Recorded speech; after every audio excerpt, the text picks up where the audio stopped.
Shalom Bapak Ibu yang terkasih dalam Tuhan. Bahagia bila berjumpa saat ini. Terlebih khusus bahagia karena kita akan menikmati satu persekutuan dalam Tuhan melalui doa dan firman-Nya. Dan sebelum itu mari kita berdoa. Betapa bahagianya kami hari ini Tuhan, boleh diperkenankan menikmati firman Tuhan, menikmati persekutuan yang kami alami dari waktu ke waktu. Dan saat ini kami telah siap mendengarkan firman-Mu. Ya Roh Kudus, mampukan kami untuk mengerti firman yang kami baca dan dengarkan. Di dalam nama Tuhan Yesus kami berdoa. Amin. Saudara, tema kita malam ini diberi judul Nehustan, sebuah simbol yang diperhalakan. Diambil dari 2 Raja-Raja pasal 18 ayat 1 sampai 4 mengatakan, maka dalam tahun ketiga zaman Hosea bin Ela raja Israel, Hizkia anak Ahaz raja Yehuda menjadi raja. Ia berumur 25 tahun pada waktu menjadi raja, dan 29 tahun lamanya ia memerintah di Yerusalem. Nama ibunya ialah Abi anak Sakaria.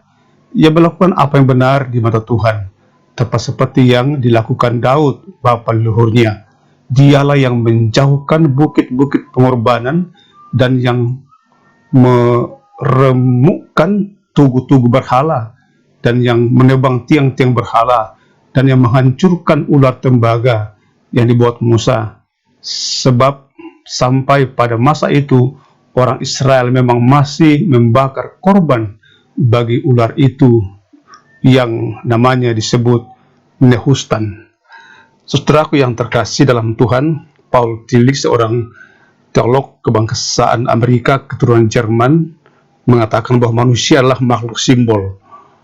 Artinya, dengan melihat rumah, tempat tinggal, pakaian, adat istiadat, bahkan makanan, kita sudah bisa mengenal siapa dan dari mana kita berasal. Dan itu menjadi penting sehingga dikatakan manusia adalah makhluk simbol. Apa arti simbol itu? Simbol adalah berpartisipasi. Yang dimaksudkan ialah setiap melihat simbol, kita berpartisipasi dalamnya. Kita adalah bagian dari simbol itu. Sejarah kita adalah seakan-akan ditanamkan dalam simbol itu, sehingga kita melihatnya secara otomatis, kita merasa menjadi bahagian dari simbol itu. Saudara, bacaan kita memperlihatkan bagaimana simbol ular itu atau Nehustan itu telah beralih fungsi. Dan mengapa itu dibinasakan? Kita ingat bahwa mengapa simbol itu tiba-tiba menjadi asal-usul kebinasaan dan harus dibinasakan. Mengapa Nehustan yang semula orang menaruh pengharapan kepadanya tiba-tiba menjadi sesuatu yang menjijikan? Jawabannya adalah karena dalam perjalanan sejarah yang panjang itu, bangsa Israel telah mengangkat simbol sebagai suatu kenyataan atau realitas.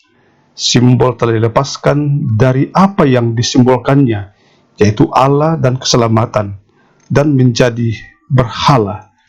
Simbol ular yang semula merepresentasikan kehadiran Allah telah menjadi subjek yang kepadanya orang Israel menaruh pengharapan dan kesetiaannya, bukan lagi kepada Tuhan yang menjadi simbol dari keselamatan itu. Dan saat ini pun juga kita seringkali terjebak dalam simbol-simbol, memperilah simbol itu. Dengan demikian menjadi penting saat ini kita menganalisa, membedah, melihatnya, menempatkan hal-hal yang sesungguhnya, sehingga tidak merampas kemuliaan Tuhan dalam simbol-simbol yang ada. Hanya dengan tekun membaca firman Tuhan, kita bisa mengenal siapa Allah yang sebenarnya, lalu kita menyembah Allah yang benar. Allah yang benar adalah Allah yang telah menyatakan diri di dalam Tuhan kita Yesus Kristus. Mari kita berdoa. Terima kasih ya Tuhan, sebagai makhluk simbol kami mohon agar hal-hal yang sering kami lihat menjadi simbol dari kehidupan kami, diterangi oleh firman Tuhan, supaya kami tidak menjadi penyembah-penyembah kepada simbol-simbol, tapi menyembah kepada hal yang substansi dari simbol itu, yaitu Allah Sang Penyelamat. Terima kasih Tuhan, hari ini telah kami jalani. Berbagai perjuangan kami jumpai, harapan demi harapan kami raih, kami perjuangkan. Dan Tuhan menuntun kami kembali menikmati malam karunia Tuhan.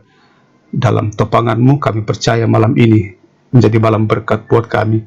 Baik kami yang bergumul karena sakit, yang berduka, ataupun dalam situasi apapun, kami yakin malam ini dekapan-Mu, cinta-Mu tidak beranjak dari kehidupan kami. Ibu Bapa Saudaraku yang terkasih di dalam Tuhan, terimalah berkat dari Tuhan. Tuhan memberkati engkau dan melindungi engkau. Tuhan menyinari engkau dengan wajah-Nya dan memberi engkau kasih karunia. Tuhan menghadapkan wajah-Nya kepadamu dan memberi engkau damai sejahtera. Amin.